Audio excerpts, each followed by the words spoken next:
कि ये भ्रांति फैलाई कि परीक्षा रद्द कर दी गई है, परीक्षा का प्रश्न पत्र आउट हो गया है, हमको लेट से पत्र मिला। इस तरह की उन्होंने भ्रांति फैला के और विद्यार्थी जो शांतिपूर्ण रूप से परीक्षा दे रहे थे उनको उत्तेजित करने की, उनको भी ये उपद्रव में शामिल होने की कोशिश की।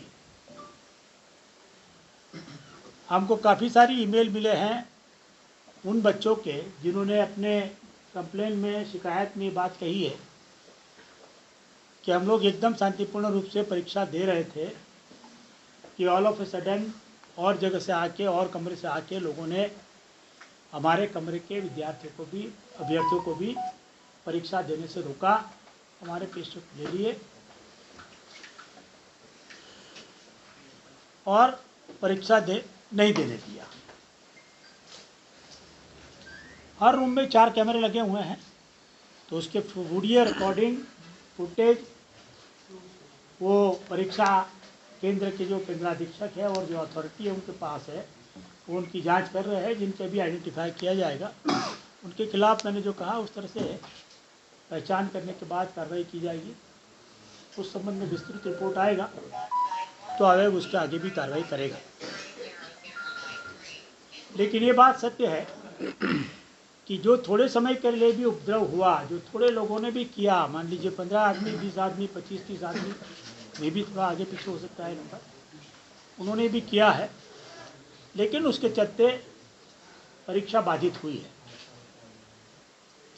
परीक्षा के अंत तक 2 बजे के आसपास ये भी देखने में मिला कि कुछ वीडियो सामने आए हैं जिसमें लोग परीक्षा केंद्र के अंदर मोबाइल के साथ वीडियो रिकॉर्डिंग कर रहे हैं, जबकि पूरा परीक्षा परिसर इस तरह के उपकरणों के लिए वर्जित है, उनको ले जाना अलाउड नहीं है। ये कैसे लोग लेके घुस गए, एक जांच का विषय है और जो प्राथमिकी दर्ज हुई है उसके आरोप में जो जांच होगी उसमें पुलिस उस पर भी जरूर गौर करेगी, इस पर भी जांच इन्वेस्टिगेशन करेगी।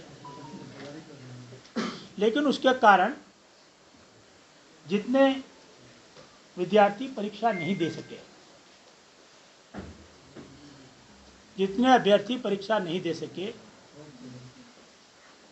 उनके प्रति भी आयोग की नैतिक जिम्मेवारी है कि कुछ तत्वों के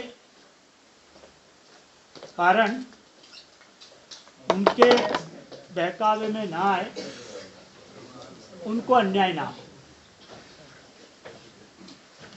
तो आयोग ने केंद्राधीक्षक की रिपोर्ट, जिला प्रशासन की रिपोर्ट, आयोग के पदाधिकारियों ने केंद्र पर जाके जो जांच की, वो सभी फैक्टर को ध्यान में रखते हुए और इस बात को भी ध्यान में रखते हुए कि जो लोग ने अल्टीमेटली एग्ज़ाम दी है उसमें से भी उस सेंटर पर कुछ बच्चों ने कदाचार किया होगा, इसको ध्यान में रखते हुए बापू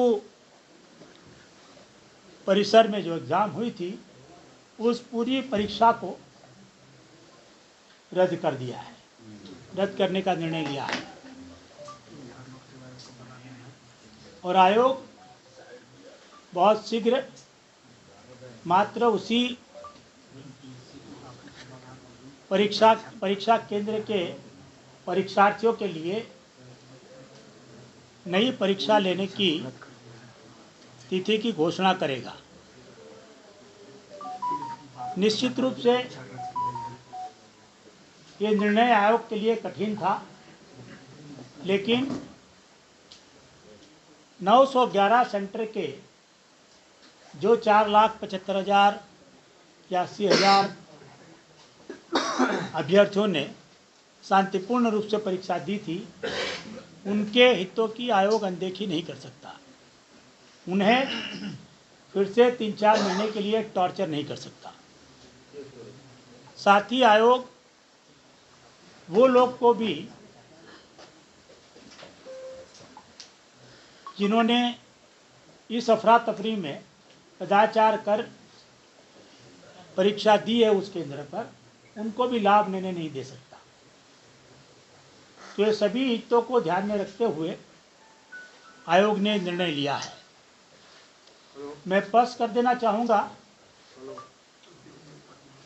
कि जो एग्ज़ाम ली जाएगी और अभी जो एग्ज़ाम ली गई है,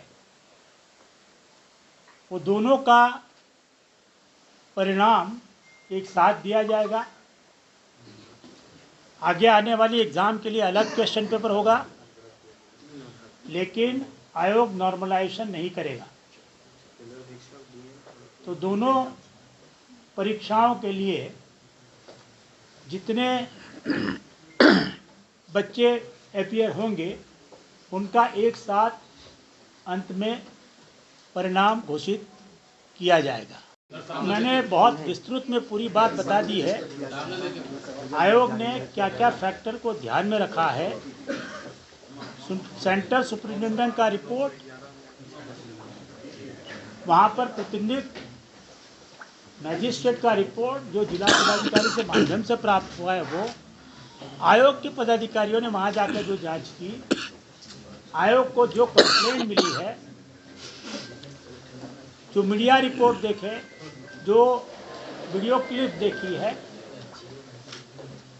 और ऐसे बड़े सारे डायरेक्ट इनडायरेक्ट फैक्टर ध्यान में रखते हुए आयोग ने बिहार के छात्रों अभ्यर्थियों के हित में ये निर्णय लिया है। कितने दिन में परीक्षा होगी? अध्यक्ष महोदय, एक सवाल यह है, परीक्षा आयोग जल्दी से जल्द कराना चाहेगा, इसकी घोषणा हम लोग शीघ्र करेंगे। एक सवाल यह है, हमारे सामने अभी 18 और 19 तारीख की एग्ज़ाम है, तो आयोग पहले उस एग्ज़ाम को शांतिपूर्ण कराने की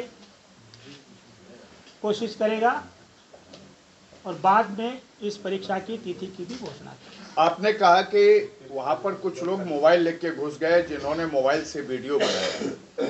क्या वहां पर सुरक्षा नहीं थी कि लोग मोबाइल लेके अंदर चले गए, मोबाइल से वीडियो बनाया, जो वीडियो बाहर आया आपके पास भी पहुंचा? आप अवगत हैं कि वो सेंटर पर प्रारंभ से लेके परीक्षा प्रारंभ होने से लेके 12:30-1 बजे तक काफ़ी हद तक शांति थी। सभी कमरों में शांतिपूर्ण रूप से लोग परीक्षा दे रहे थे। ये जो मोबाइल का वीडियो सामने आया है, वो अफरा तफरी होने के बाद, उपद्रव होने के बाद, जब बच्चे परिसर के बाहर आ गए, उसके बाद कोई मोबाइल लेके अंदर चला गया और उसने मोबाइल से भी खींचा है, या कोई अन्यथा बात है। ऐसी कोई रूमर, भ्रांति या मिस इन्फॉर्मेशन फैलाने की कोशिश करता है, तो उसको आप रोकें कि इसके कारण कोई नॉर्मलाइजेशन किया जाएगा। जहाँ तक वैसे बच्चों की बात है जो अभी तक चिन्हित नहीं किए गए हैं, पहचाने नहीं गए हैं, तो मैं स्पष्ट कर देना चाहूँगा कि ऐसे सभी उपद्रवी तत्वों की पहचान की जाएगी। जिनकी पहचान कर दी गई है, उनको हम लोग सुकौश करके आगे की कार्रवाई करेंगे।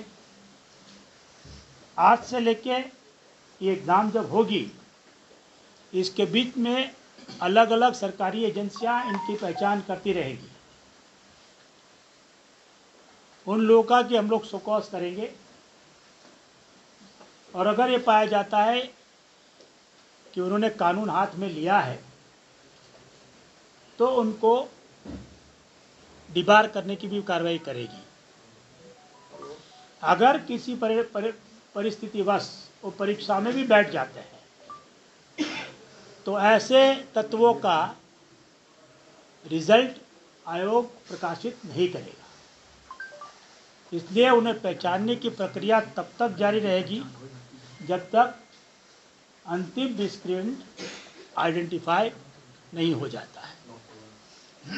तो आयोग की ओर से यही था। आगे कोई सूचना है तो बताइए। एक सवाल सर, आप लोग जो आंतरिक जांच की और जो बीपीएससी का रिपोर्ट आया है उस आधार पर उस परीक्षा केंद्र की परीक्षा